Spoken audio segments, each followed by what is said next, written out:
Shalom. This is Shalomah from the Great Millstone Atlanta Camp. Before I get started in this lesson, I want to say Call Halayim La, Yahweh, Bahashem, Yahweh Shah, Bahashem, Rekah Wadash. Double honors to my elders and apostles of Great Millstone that teach and rule well. Peace, love, and safety to the hopeful elect scattered throughout the four corners of the earth, who are today you Negroes, Latinos, and Native Americans that are scattered throughout all of the earth. All right, even you Israelite foreigners that like the other nations, but your seed line goes back to Abraham, Isaac, and Jacob. All right, to you all, I say shalom. All right, this video is going to go into the characteristics of a true prophet. All right, or you can say the characteristics of a true servant of Yahweh Bashem Yahweh Shah, because the servants of Yahweh Bashem Yahweh Shah are the true prophets. All right, now you have a lot of men that come into this truth. They start off with the same story. I heard the truth. I was listening to IUIC, and I was listening to ISUBK, and then the Spirit brought me the Great Millstone, because you wasn't getting your spirit fed with these other camps. All right, the brothers of Great Millstone are extremely welcoming. All right, you can walk up to the camp, you can ask questions. Hey, that feeds your spirit. We in the business of saving souls. Feeding the flock of Yahweh Bashem Yahweh Shah. So I want to start with this 1 John chapter 4 and verse 1. It says, "Beloved, believe not every spirit, but try the spirits, whether they are of the Most High, because many false prophets are going out into the world." So you have a lot of false prophets that are out here that they'll tell you that you're Israelite. They'll read you the curses in Deuteronomy 28. But, it kind of stops right there. They'll tell you to keep the laws. They'll tell you who Esau is. All right. They'll tell you America is Babylon. But it goes a lot deeper than that. It goes a whole lot deeper than that. As far as the mark of this beast system. Okay, they won't tell you the truth about that. It's certain laws that they say, oh, you can do that, when you don't supposed to be committing those type of sins. So we coming into this truth, you try the spirits, but hey, if your spirit leads you, wherever your spirit leads you, that's where your spirit's supposed to be. A lot of men were led to these other camps. That's teaching the off doctrine. And that's not of Yahweh Bashem Yahweh Shah. But like myself, I came into this thing, and the first thing I started, the first group I was looking at was IUIC, because it's like they're funded, and their videos, you look up Israelites, that's all you're gonna see. When Great Millstone do way more videos than these guys. All right, you're not gonna see Great Millstone videos. You can type in Great Millstone in the title to a video, and something else will pop up. You got to keep scrolling, and then exactly what you typed in will pop up. That lets you know that they're really trying to hide the true prophets. So let's get into more scriptures, because in Matthew 5, Yahweh Shah, he's describing those that are bound to receive the kingdom of heaven. All right, and this is an example of how we need to be. I'm gonna start at verse 3. Matthew chapter 5 verse 3. It says, "Blessed are the poor in spirit, for theirs is the kingdom of heaven." All right, now the poor in spirit, you can be poor as far as your money. We are poor. As a matter of fact, a few years ago, before I started in studying this word, before the word was in me before I came into the truth. This I was living, pretty decent. I was living pretty fair. But I still had the same job, and now I'm catching all kind of hell. And the Lord is just showing me that this place is not for us.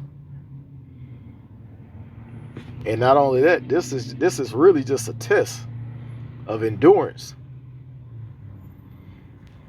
Okay? So yeah, and then poor if the poor in spirit, like if you really like high in the spirit in this place, hey, this is not for you. And when I'm talking about the spirit of this world, of this current world,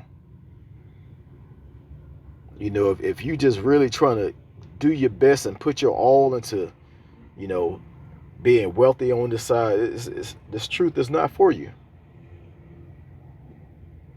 You're made for this current world. As a matter of fact, when you look at a lot of the people that are business owners, and even not even like big business owners, but people that work right up under the owner of a business, they could be like the vice president, or they could be like a manager that's high up in the corporation. Those guys are a bunch of assholes, man. And I had a friend in the world a few years ago. I was like, man, why the people that's up in corporate, why do they act like that? He was like, man, you got to be an asshole to make it in this world.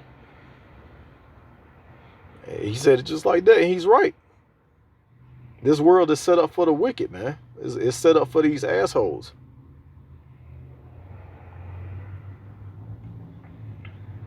And I deal with them a lot, especially Jake. Jake could think because they got a $500,000 house and a $60,000 car, they think that they done made it. They living in their heaven. And he won't even want to speak to you if he thinks that you're under him.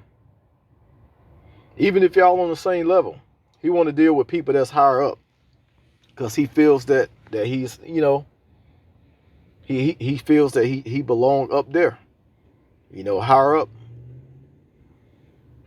He's trying to make it there. But anyway, let's continue. It says, verse 4, blessed are they that mourn, for they shall be comforted.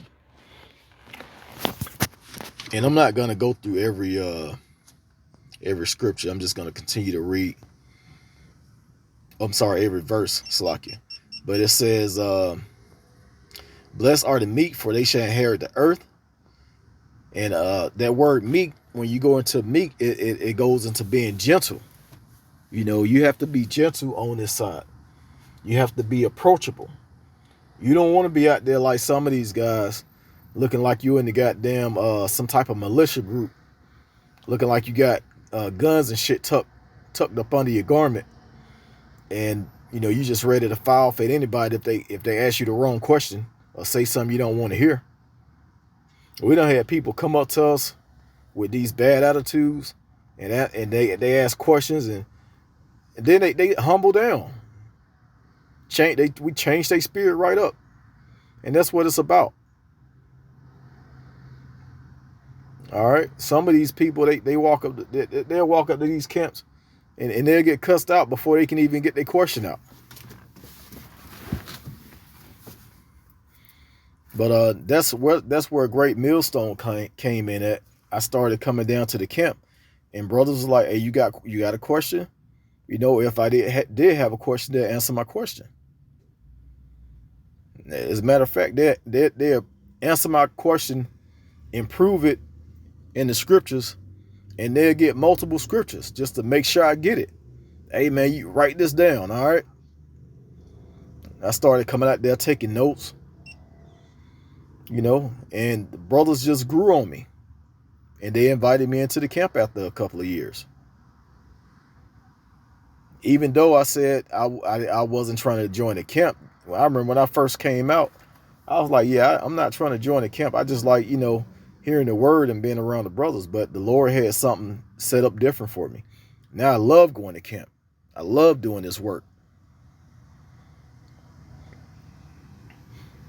It says, blessed are ye that which do hunger and thirst after righteousness, for they shall be filled. Yeah, we're going to be filled with righteousness because we look at everything that's going on. We don't accept this. All of the stuff that the world say you have to accept, we not accepting it.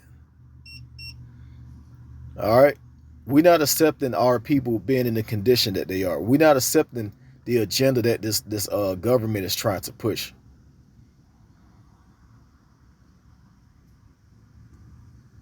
It's unacceptable.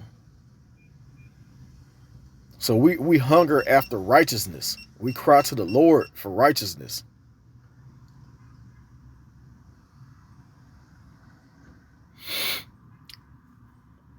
Blessed are the merciful, for they shall obtain mercy. Yep. I mean, you can't be a man. Somebody told me one day, they said, man, you got the longest patience I ever seen. That's how you have to be. That's how the Lord was with us. The Lord was patient with Israel. And we have to be as close as much as we can, like the Lord as we can.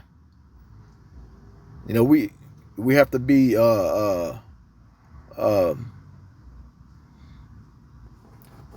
pretty much a smaller version of Yahweh Shai.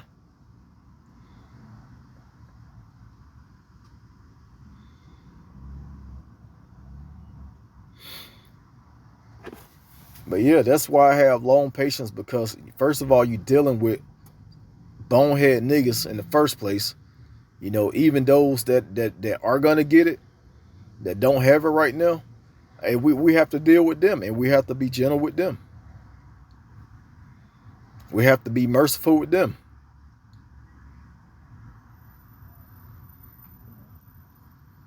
If something really happened at a camp where a fight break out, man, it really took a lot for that fight to break out. That means we was trying to deal with you, and you were probably just out of your fucking mind, drunk. We're not just gonna start no shit.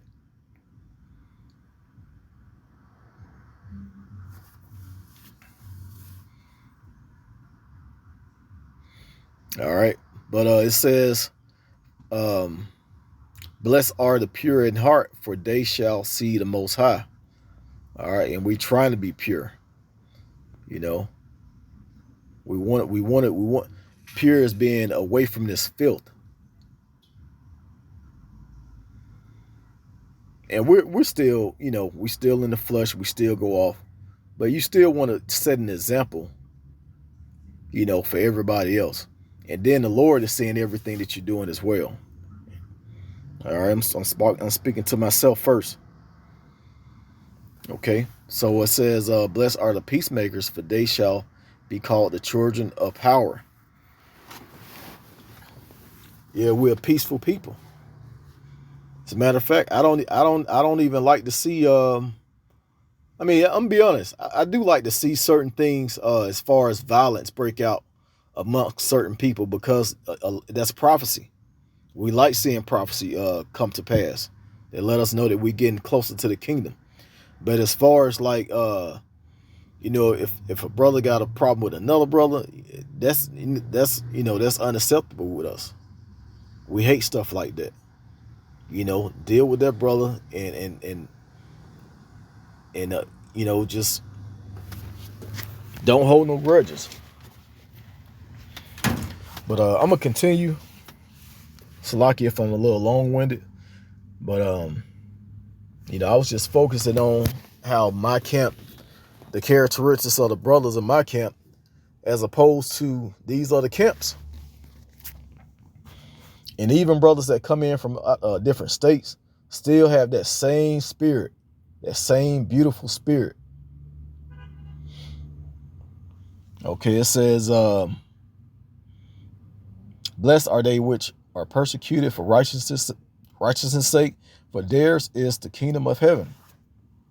Blessed are ye when men shall revile you and persecute you, and shall say all manner of evil against you falsely for my sake. Yep. That's why we making our bodies a living sacrifice, going out teaching, because anything can happen. You got some real Jesus freaks out here. They'll probably try and smoke you over saying that the name isn't Jesus. That's a made up name. They don't want to hear that. Especially a lot of these old niggas, because they stuck in their ways.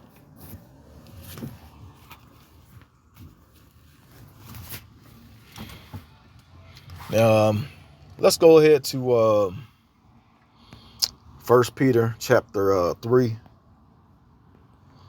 I'm going to scroll down a little bit.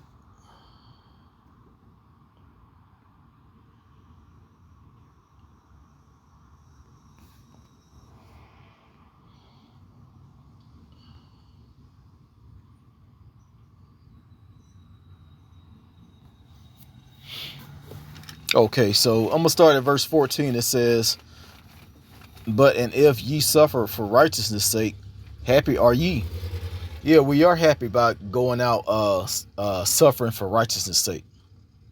We're doing this for a reason. We're doing this to wake all people up. We're doing this because the Lord commanded us to.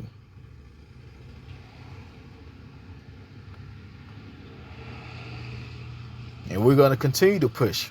We're going to continue to strive for the truth. We're going to continue to learn and teach.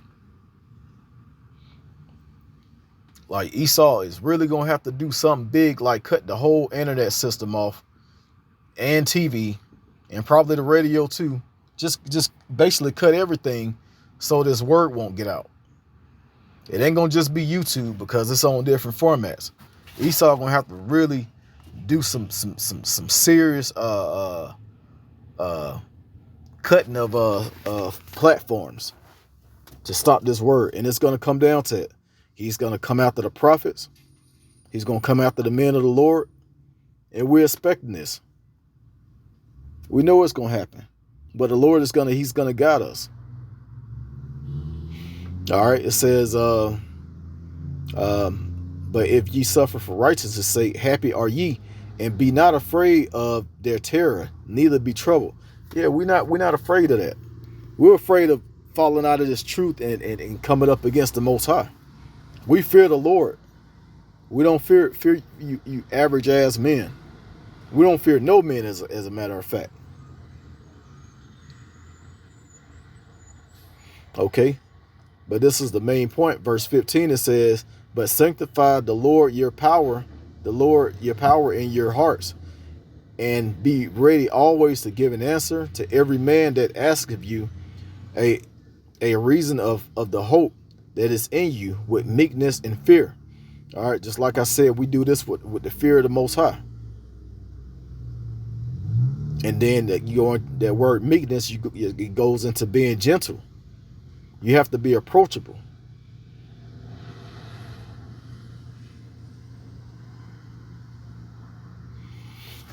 As a matter of fact, let's look at this word meekness in the blue letter.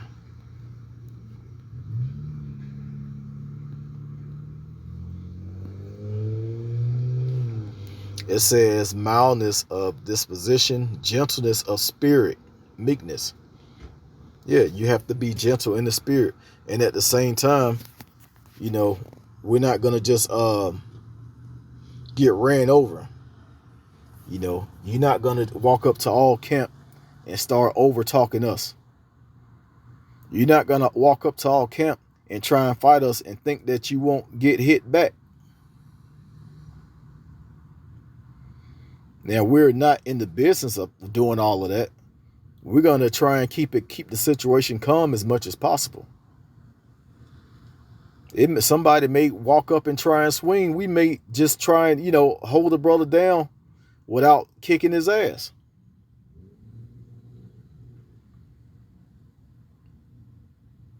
First of all, we ain't no weak niggas. But then again, we men of the Lord, And we gotta show an example. We gotta set an example of how true prophets are to be. All right, you walk up, you have questions. We're gonna answer you. We're gonna answer your questions, even if you're a scoffer. We're gonna answer all your scoffing ass questions. You're gonna get cut. All right, so I'm gonna go ahead and end it there. I pray that this was edifying. Once again, I want to say call Halan Ylah, Yahweh Bashim Yahweh Shah, Bahashim Rakak Dash.